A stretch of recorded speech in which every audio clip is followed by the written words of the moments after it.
भाइयों एवं सुशील बहनों, हमने देखा है कि नाव अगर चलती है, नाव कहाँ चलती है? पानी में। नदी के अंदर नाव अगर प्रवाहित करनी है तो नदी में पानी होना जरूरी है। क्या होना जरूरी है? आप सोच लीजिए कि नदी में बहुत सारी नावें हैं पड़ी हुई वहाँ पर और नदी सूखी हुई है, नदी में पानी नहीं है तो नाव आगे कितने भी ढक लो उसको, कितने भी लोग उसको ढकलने के तैयार हो जाए पर वो चलने वाली। और अगर पानी उसके अंदर आ जाता है, ढकलने की भी जरूरत। ये भक्ति का जल, भक्ति का पानी हमारे भीतर होना जरूरी है, क्योंकि हमें अपनी नौका पार करनी है। करनी कि नहीं करनी? सोच लीजिए आप, ये भगवान का आदेश है। भगवान ने फरमाया है भक्ति अगर करोगे ना तो हमारी नौका कैसी हो जाएगी? सरलता से पार हो जाएगी। भक्ति की नम्रता, भक्ति की सरलता, भक्ति का जल, प्रेम और भक्ति का, श्रद्धा और भक्ति का जल अगर हमारी जीवन की नदी में है तो हमारी नौका क्या हो जाएगी?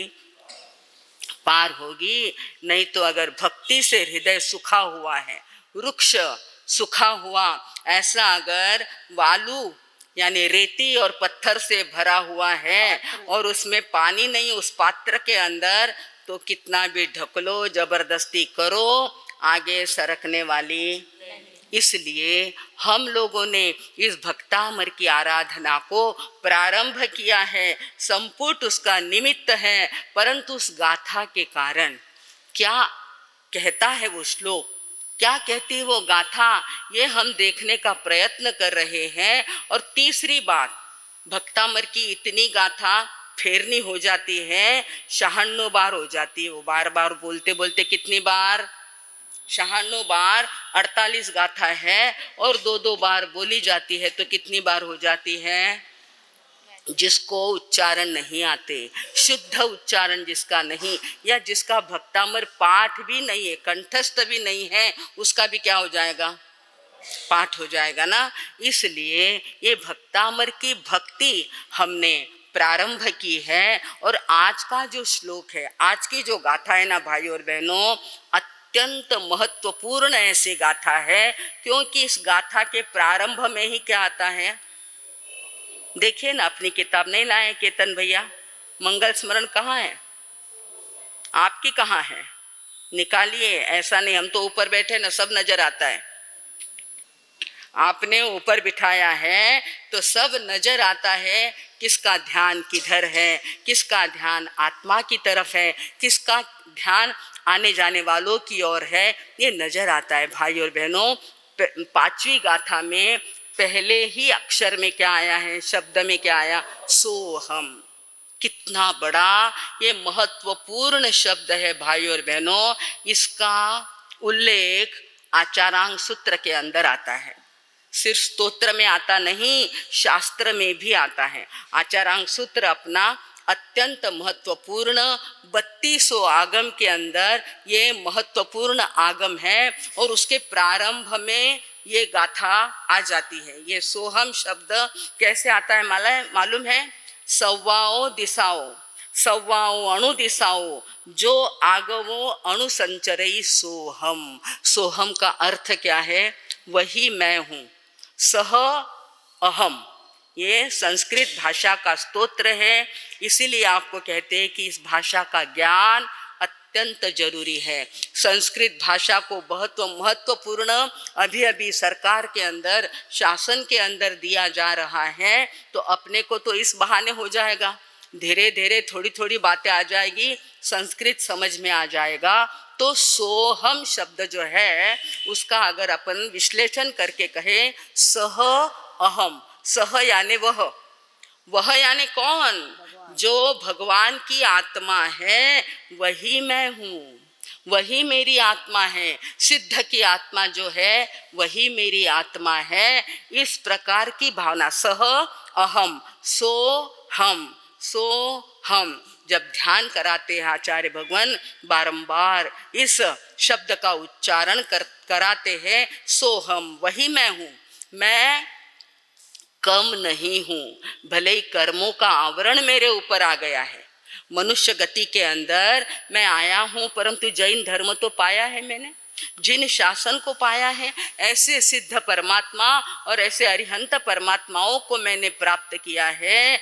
ऐसा मैं भाग्यशाली, अहम यानी मैं, सह अहम, सो हम, वही मैं हूँ। वही अरिहंत परमात्मा बनने की ताकत मेरे अंदर भी है, ऐसा कवि ने हमको बताया है। और हम सबको ये बात पक्की समझ लेनी है कि हमारी इस आत्मा के अंदर परमात्मा बनने का बीज पड़ा हुआ है। केवल ज्ञान का बीज अपने को लगता नहीं, अपने का मारो कई उन्होंने माता संसारी है, माने तो संसार रो इतो पसारो पड़ियो है, अब कैसे पार होगा। कई लोग आकर के बोलते हैं, जिनको पछतावा आता है, जिनको पश्चाताप होता है, उनके लिए ये बड़ी भाग्य की बात है सुनने के लिए कि कोई बात नहीं, आप संसार में हो तो भी आप सिद्ध बन सकते हो, आप अरिहंत बन सकते हो। हम कहते नहीं। दूसरी वंदना के अंदर क्या आता है साहब? संसारी सिद्ध आता है कि नहीं? कौन से सिद्ध आते हैं जी? गृहस्थ लिंग सिद्धा आता कि नहीं? आपकी परिक्रमण में रोज फिर गृहस्थ में रहकर भी आप क्या बन सकते हैं? कितनी अच्छी बात बताई। ये अन्यत्र कहीं है क्या? ये यहाँ है, प्रतिक्रमण के अंदर, भक्तामर के अंदर। आप थोड़ा सा ध्यान देकर के पढ़ेंगे ना तो समझ में आएगा। आगे चल करके और बड़ी बात बताई उन्होंने। गृहस्थलिंग सिद्धा, स्त्रीलिंग सिद्धा, पुरुषलिंग सिद्धा, नपुंसक लिंग सिद्धा। जरा ध्यान देते जाओ इस बात पर, किस किस को सिद्ध बनाया भगवान ने कि अगर वो तीसरे क्षेत्र का व्यक्ति भी क्यों न है, परंतु वो भी क्या हो सकता है? पार हो सकता है। वो पार हो सकता है, हम नहीं हो सकते क्या? आप अपने में जरा सी ताकत लाइए, परंतु अभ्यास करना जरूरी है, पढ़ना जरूरी है, गहराई से उसको देखना कि महाराज साहब कैसे हम प्राप्त होंगे, कैसे हम सिद्ध बनेंगे। जरा सा उसका मार्ग हमें क्या करो, प्रशस्त करो। तो कहने की बात भाई और बहनों, सोहम शब्द आज इस गाथा के अंदर आया है, बड़ा ही महत्वपूर्ण। आप देखते हैं ध्यान का प्रारंभ इसी शब्द से होता है। जहाँ जहाँ ध्यान चल रहे हैं, कितने ध्यान के मार्ग, और अपने लोग वहाँ चले जाते दौड़े दौड़े, अरे पर वहाँ होता क्या है? यही बात है। सोहम, श्री श्री रविशंकर का नाम आपने सुना है, ओशो रजनीश का नाम आपने सुना है, पत्री जी का नाम आपने सुना है, प्रभाकर जी का नाम सुना है। कई लोग ध्यान साधना करा रहे हैं, परंतु सबसे पहले प्रारंभ, शुरुआत अगर कहीं से है तो वो कहाँ से है? सोहम, अपने जिन शासन से है। हमें पहचानना पड़ेगा, समझना पड़ेगा कि हाँ मेरे घर में सब कुछ है, मेरे इस साहित्य के अंदर सब कुछ है, सिर्फ देखने की, खोल करके पढ़ने की, और साधु संत आए तो उनके पास बैठकर समझने की जरूरत है। आज की गाथा ध्यान साधना की अत्यंत महत्वपूर्ण ऐसी गाथा है भाई और बहनों, क्योंकि उसके अंदर 3 बातें आई हैं। आप देखिए, अब गाथा आपके सामने आएगी। एक तो आई भक्ति वशान मुनीश। क्या गाथा आई आपके पास? सोहम तथापि, बोलो शैलेश भैया बोलो, भले देर से आए पर आए तो सही। क्या बोला है? सोहम क्या? तथापि तव भक्ति। पहला शब्द आया भक्ति। भक्ति के बारे में अभी अभी अपन ने सुना है। दूसरा एक शब्द आता है कर्तुम स्तवम विगत। भक्ति के बाद क्या शब्द आया? बोलो नहीं, शक्ति शब्द आया है। भक्ति, शक्ति, और तीसरा आया प्रीति। कौन सा? तीसरी लाइन में क्या आया है? प्रीत्यात्म वीर्यम विचार मृगो मृगेंद्रम। भक्त कह रहा है भगवान से कि प्रभु मेरे में शक्ति नहीं है, मेरे में भक्ति है, शक्ति नहीं है, परंतु भक्ति कूट कूट, इसलिए तो इतनी संख्या में आप लोग बैठे हैं। मन के अंदर क्या है? भक्ति है। आदिनाथ भगवान की, तीर्थंकर परमात्मा की भक्ति करने के लिए प्रीत्यात्म वीर्यम अविचार्य, मेरी शक्ति का मैंने अंदाजा नहीं लगाया, फिर भी मैं भक्ति करने के लिए, आप कितने महान हैं, आप कितने बड़े हैं, और फिर भी मैं शक्ति ना होते हुए आपकी भक्ति करने के लिए उद्यत हुआ हूँ, तैयार हुआ हूँ। भाई और बहनों, उन्होंने उदाहरण दिया। हर गाथे के अंदर याद रखना, भक्तामर की हर गाथा की 2 लाइन के अंदर क्या आएगा? उपमा। उपमा आती है, दृष्टांत आता है, उदाहरण देते। उन्होंने कहा कि जंगल के अंदर हिरनी रहती है ना, मृग यानी हिरनी। हिरनी वहां पर घूम रही और उसका छोटा बच्चा भी क्या हो रहा है? उसके पीछे पीछे घूम रहा है। सामने से शेर आ गया है। सामने से कौन आ गया? सिंह आ गया है। और अब वो झपटने के लिए तैयार है, उस हिरनी के बच्चे को पकड़ने के लिए तैयार है। ऐसे में वो हिरनी जो उसकी माँ है, बछड़े की माँ है, छोटे मृग की जो माँ है, वो चुपचाप बैठेगी कि अपने बच्चे को बचाएगी? बोलिए, बचाने का प्रयत्न करेगी कि नहीं? क्यों? उसको मालूम है कि सामने कौन है? शेर है, वो मेरा ही शिकार कर लेगा, परंतु मुझे अगर मेरे बच्ची को संभालना है, मेरे उस पिल्लू, अपन पिल्लू बोलते, बच्चा बोलते, हिरनी का जो पाड़स है, उसको अगर बचाना है, तो हिरण क्या करती है? शक्ति न होते हुए जानती है कि शेर बड़ा जंगल का राजा है, इसलिए उसके लिए कौन सा शब्द आया? मृगेंद्र, मृगों का इंद्र, जंगल का राजा शेर होता है। हिरनी जानती है कि ये तो जंगल का राजा है, डरावनी आवाज निकालता है, मेरे पे झपट्टा मारेगा, परंतु फिर भी मैं रुकने वाली नहीं, क्योंकि मुझे किसको बचाना है? मेरे बच्चे को। शक्ति न होते हुए क्या कहा? अवीर्यम अविचार्य, मेरी शक्ति का अविचार यानी विचार न करते हुए मृगेंद्रम, उस मृगेंद्र के सामने, शेर के सामने वह मृग, वह हरिण चला जाता है। हिम्मत करता है ना वो जाने की, हे आदिनाथ भगवान, मैं भी, मेरी शक्ति ना होते हुए मैं जानता हूँ कि मैं मनुष्य भव में आया हुआ हूँ। मानतुंगाचार्य कह रहे हैं, इस जन्म में आया हुआ होते हुए भी मैं हिम्मत करता हूँ आपकी भक्ति करने की। क्यों? कि मेरी प्रीति है आपके प्रति। मेरी क्या है?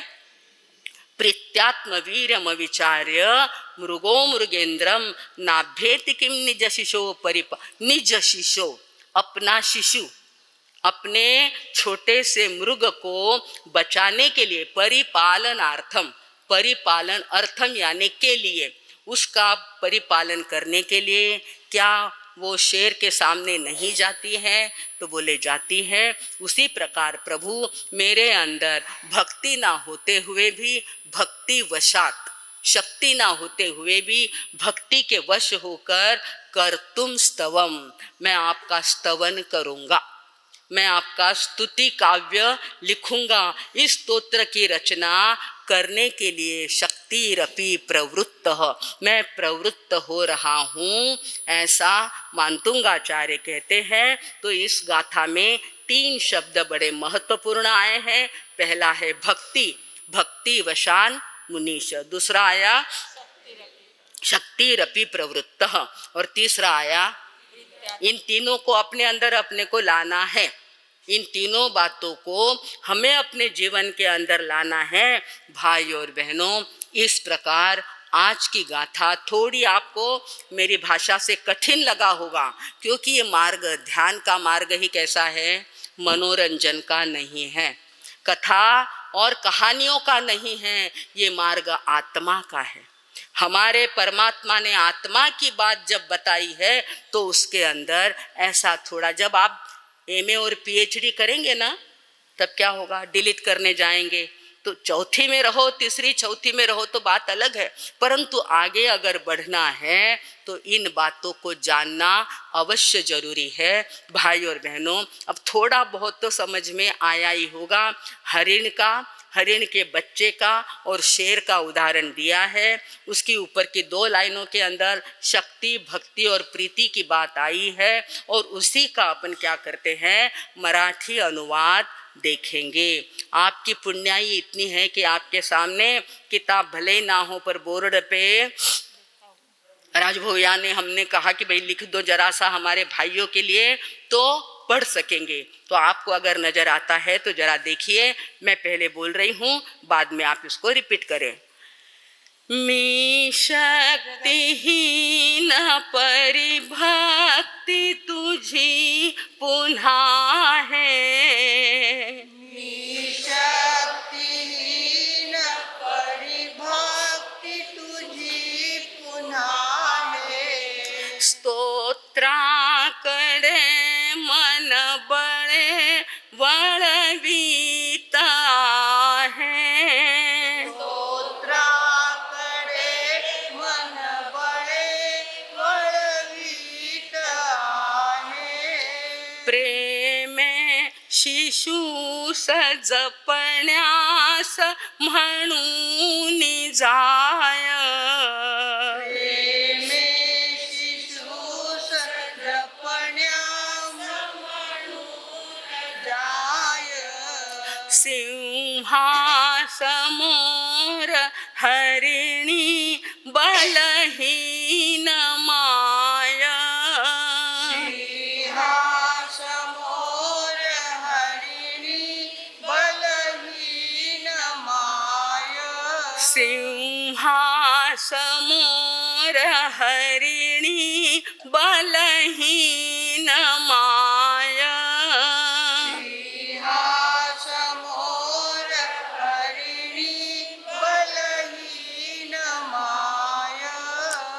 आया ख्याल में थोड़ा बहुत कि उदाहरण भी कितना सुंदर दिया और अपनी हिम्मत बढ़ाई है कि मैं प्रभु आपकी भक्ती करके, भक्ती तुझी पुन्हा है, पुन्हा पुन्हा मी तुझी भक्ती करणार, भक्तामर स्तोत्र म्हणणार, भक्तामर कंठस्थ करणार, त्याचे काही प्रश्नोत्तर असतील तर ते मी स्वीकार करणार, आणि आदिनाथा, हे आदिनाथा, मी काय करणार, तुझी भक्ती अवश्य करणार, ऐसा हमारे आचार्य मानतुंग जी ने कहा है। भाई और बहनों, बड़ा प्रशस्त ये भक्तामर स्तोत्र है, बड़ा आनंददायक, आह्लाददायक, बड़ा सरल है, सीधा है, कुछ भी कठिन इसके अंदर नहीं है। बचपन से बच्चे इसको सीख के आते हैं। भाई और बहनों, आपको